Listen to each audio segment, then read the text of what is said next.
नमस्कार साथियों, मैं आपका साथी राहुल यादव और आज हम एनआरएम वाला चैनल के माध्यम से एक महत्वपूर्ण वीडियो देखने जा रहे हैं। तो प्लीज़ आप मेरे साथ बने रहिए। मेरे एनआरएम वाला चैनल को प्लीज़ सब्सक्राइब कीजिए, अपने दोस्तों के साथ सारे वीडियो शेयर कीजिए और बेल आइकन पर क्लिक कीजिए। आज जो हम बात करने वाले हैं कि आपने देखा होगा कि आज जो है हम लोग जलवायु परिवर्तन की बात तो करते हैं। हर एक इंसान बोलता है कि बहुत सारा जो है आजकल गर्मी होने लगी है।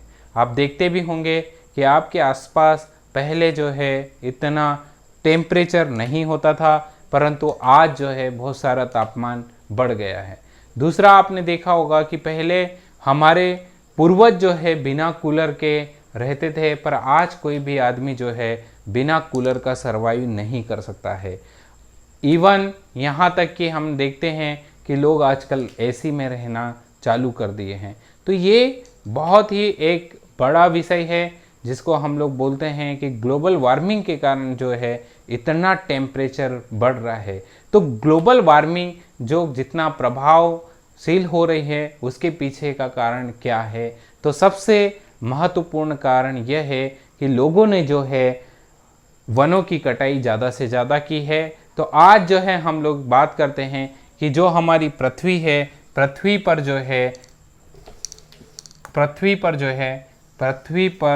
जो है हम लोग बात करें तो वृक्षों की संख्या बहुत कम हो गई है। लोगों ने क्या किया है कि वृक्षों को काटकर जो है अपने अपने उपयोग के लिए किसी ने खेती करना चालू कर दिया है, तो किसी ने जो है अपना घर बना लिया है। तो इस वजह से जो है वृक्षों की कटाई बहुत ज़्यादा मात्रा में हुई है, जिसके अनेक कारण हैं। औद्योगिक क्षेत्र आए हैं, इसके अलावा लोगों ने जो है रसायनों का ज़्यादा से ज़्यादा उपयोग किया है। तो इस वजह से बहुत सारे ऐसे कारण हैं जिसकी वजह से जो है आज हम जो बात करते हैं कि जो जलवायु परिवर्तन हुआ है वो उसके बहुत सारे परिवर्तन के बहुत सारे जो हैं घटक हैं। तो जलवायु परिवर्तन को अगर हम लोग काबू में करना चाहते हैं या फिर हम ये चाहते हैं कि इतना तापमान ना बढ़े, तो हमें जो है अनेक से अनेक जो है अधिक से अधिक वृक्ष लगाने की ज़रूरत है। तो वृक्ष लगाने के लिए जब हम बात करते हैं तो दोस्तों एक मुद्दा हमारे सामने आता है कि हमारे पास में पर्याप्त ज़मीन नहीं है। क्यों? क्योंकि आप जानते हैं कि आज जो है हम लोग हमारे देश की जब बात करें तो हमारे पास में कई किसान जो है स्मॉल एंड मार्जिनल किसान हैं। स्मॉल एंड मार्जिनल किसान होने की वजह से जो है हमारे पास में पर्याप्त ज़मीन नहीं है। मुश्किल से जो है 1 से 2 हेक्टेयर एवरेज लैंड लोगों के पास में। तो हम अगर वृक्षारोपण करेंगे तो हम अपना आजीविका कैसे चलाएंगे, ये बहुत बड़ा एक चैलेंज है।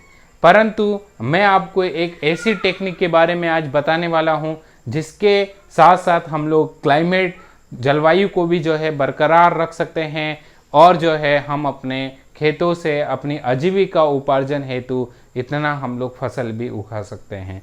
तो आज जो है हम लोग बात करने वाले हैं दोस्तों, एक आपने कभी नाम सुना होगा मियावाकी वृक्षारोपण का या मियावाकी प्लांटेशन का आपने नाम सुना होगा।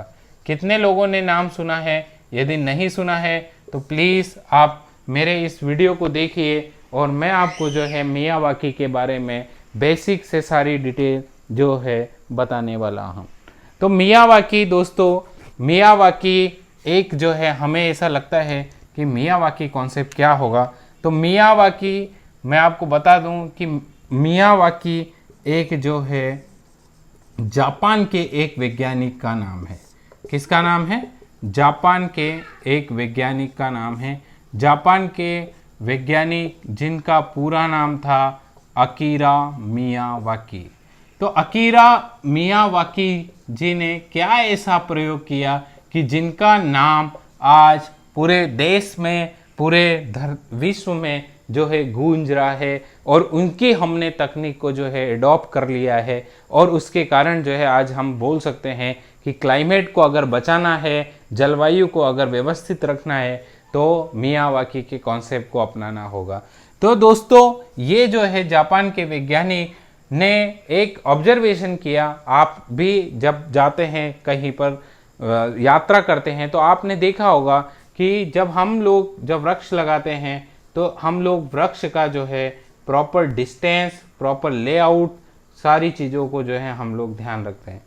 पर आपने ये देखा होगा दोस्तों कि जो जंगल में पौधे होते हैं वो जंगल में बिना लेआउट के, बिना डिस्टेंस मेंटेन किए हुए सारे पौधे होते हैं, पर फिर भी वो सरवाइव कैसे करते हैं, ये एक सबसे बड़ा सवाल आता है। तो दोस्तों मैं आपको बताना चाहूँगा कि अकीरा मियावाकी जी ने ये जो है एक कॉन्सेप्ट के बारे में सोचा और इन्होंने अपने जो है आसपास, अपने घर के आसपास छोटे से छोटे प्लॉट में अनेक प्रकार के जो है पौधे लगाए और ये तय कर दिया कि जो है मियावाकी के माध्यम से जो है कम ज़मीन में ज़्यादा से ज़्यादा पौधे लगाए जा सकते हैं। तो दोस्तों आज जो हम बात करने वाले हैं कि ये मियावाकी जो है हम अगर लगाते हैं तो इसमें मियावाकी में लेआउट कैसे डालेंगे, है ना। दूसरा कि हमें प्लांटेशन, जो हमारे पौधे हैं, प्लांटेशन का चयन कैसे करना होगा। तीसरा हमें जो है ज़मीन का प्रिपरेशन कैसे करना होगा, ज़मीन की तैयारी में क्या क्या सावधानियां रखना होगा, और जब हम लोग प्लांट लगाएंगे या पौधारोपण करेंगे तो हमें क्या क्या सावधानियों का ध्यान रखना पड़ेगा, या पौधारोपण की जो विधि के बारे में हम बात करते हैं तो ये विधि के बारे में हमें जो है स्पष्ट रूप से समझना पड़ेगा दोस्तों। तभी जो है हम लोग बोल सकते हैं कि जो एक अकीरा मियावाकी का जो सपना है उसको हम जो है पूरा कर सकते हैं। तो मित्रों मैं आपको ये बताना चाहूँगा कि हम जो है इसका लेआउट कैसे करेंगे। मैं आपको सबसे पहले ये बताता हूँ। आपको मैं एक मियावाकी का एक कॉन्सेप्ट बताता हूँ कि हम 12 बाई 12 मीटर में 12 बाई 12 मीटर जिसका दायरा होता है 144 मीटर। आप सोचिए कि 12 बाई 12 मीटर में मतलब आप इतने बड़े एक हॉल में रहते हैं आजकल लोग, तो 12 बाई 12 मीटर में हम कितने पौधे लगा सकते हैं। सोचिए, लोगों के मन में सवाल आता है कि 12 बाई 12 मीटर में कितने पौधे लगाए जा सकते हैं। तो ये जो है लोगों का एक सवाल होता है कि मुश्किल से जो है हम इसमें 10, 20, 25 हम लोग जो हैं पौधे लगा सकते हैं।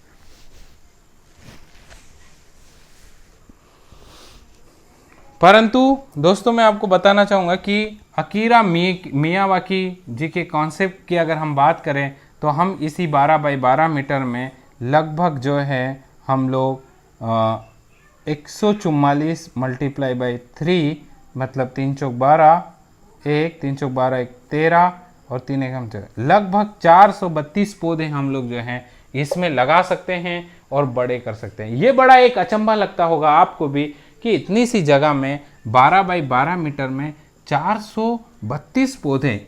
क्या सर को ऐसा तो नहीं लग रहा है कि किस तरीके से 432 पौधे लगाए जाएंगे। लगा तो सकते हैं पर वो बड़े कैसे होंगे, बहुत सारा ऐसा मन में सवाल आता होगा।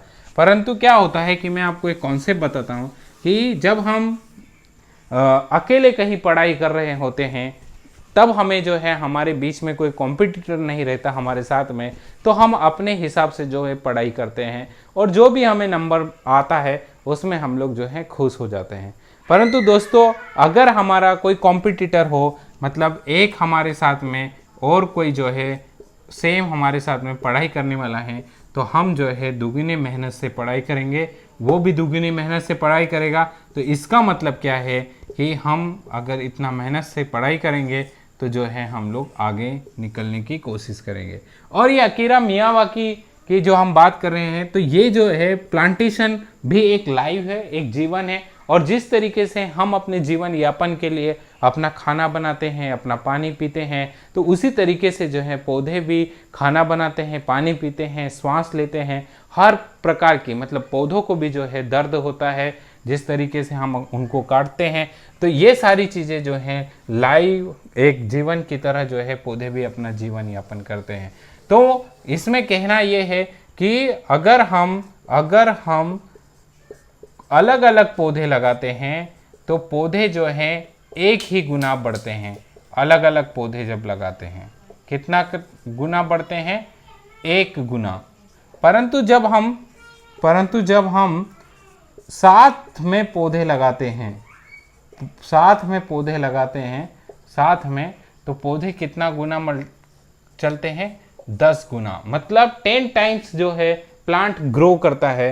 तो दोस्तों जब ये कॉन्सेप्ट अगर हमें मिलता है तो इस स्वाभाविक बात है कि हम लोग जो हैं छोटी सी जगह में हम लोग जो हैं ज़्यादा से ज़्यादा पौधे लगा सकते हैं, और पौधे लगाने के साथ साथ में हम लोग जो है कम समय में उनको बड़ा देखते हुए हम लोग देख सकते हैं। और ये मेरा खुद का एक्सपीरियंस है, लगभग मैंने 50 मियावाकी के आसपास काम किया है खुद ने। तो ये स्वाभाविक बात है कि हम जो 10 साल में जितना बड़ा पौधा देखते हैं वो हमें जो है 1 ही साल में उतना बड़ा पौधा मिल जाता है। हमारा एक एक्सपीरियंस है कि इस साल जब हमने लगाया तो पौधा जो है छोटा सा था, परंतु अगले साल जब हम नेक्स्ट ईयर में देखेंगे तो पौधा जो है 10 फीट का पौधा हो जाता है। तो इस तरीके से जो है हमने ये अपना एक्सपीरियंस किया हुआ है। तो दोस्तों आज की जनरेशन के हिसाब से हम लोग अगर बात करें तो मियावाकी बहुत ही गजब कॉन्सेप्ट है, और इसी के माध्यम से जो है हमें प्लांटेशन करना चाहिए। तो इसमें जो है हम लोग जो बात करेंगे कि इसका लैंड प्रिपरेशन कैसे किया जाता है, ये जो है महत्वपूर्ण है। लैंड प्रिपरेशन जिसको हम लोग बोलते हैं कि भूमि की ज़मीन की तैयारी कैसे की जाती है।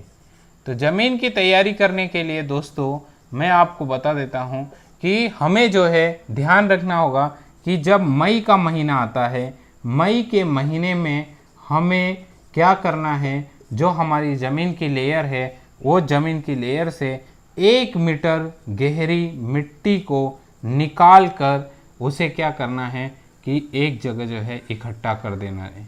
ये यहाँ की जो मिट्टी निकलेगी उसको हम जो है यहाँ इकट्ठा कर देंगे। ये हमें मई में करना होगा।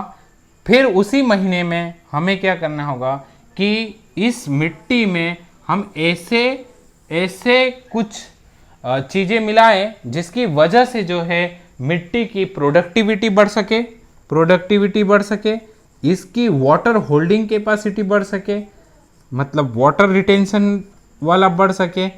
तो वाटर होल्डिंग कैपेसिटी बढ़ाने के लिए क्या करना पड़ेगा, वाटर रिटेंशन के लिए क्या करना पड़ेगा, और इसमें जो है हम लोग बोलें कि इसको हमें क्या करना है, केमिकल फ्री फार्मिंग करना है। तो केमिकल फ्री के लिए हम लोग क्या कर सकते हैं, जीवामृत का उपयोग कर सकते हैं। तो हमें क्या करना है दोस्तों, हम क्या करेंगे कि इसमें जो है वाटर होल्डिंग कैपेसिटी बढ़ाने के लिए हम जो है कुछ ब्लैक सॉइल मिला देंगे। कौन सी सॉइल मिलाएंगे, ब्लैक सॉइल। अब हमें बढ़ाना है वाटर रिटेंशन के लिए, तो हम क्या करेंगे कि आपने देखा होगा कि जो नारियल के जो टुकड़े होते हैं, जिसके नारियल के जो टुकड़े या हम लोग जो छिलके बोलते हैं, तो इस तरीके से नारियल के छिलके या फिर हमें जो है भूसा इस मिट्टी में मिलाना होगा। जब हम इस मिट्टी में नारियल के छिलके और जब भूसा मिलाते हैं तो इसका मतलब ये होता है कि वो जो है मिट्टी अभी पानी को जो है ज़मीन में जाने के लिए जगह देती है, जिससे जो उसके जो रंध्र होते हैं जिसको हम पोरोसिटी बोलते हैं, वो पोरोसिटी पर्याप्त होती है। तो उसकी वजह से जो है हमारा वाटर रिटेंशन ज़्यादा होता है और वाटर होल्डिंग कैपेसिटी ज़्यादा बढ़ती है। तो इस तरीके से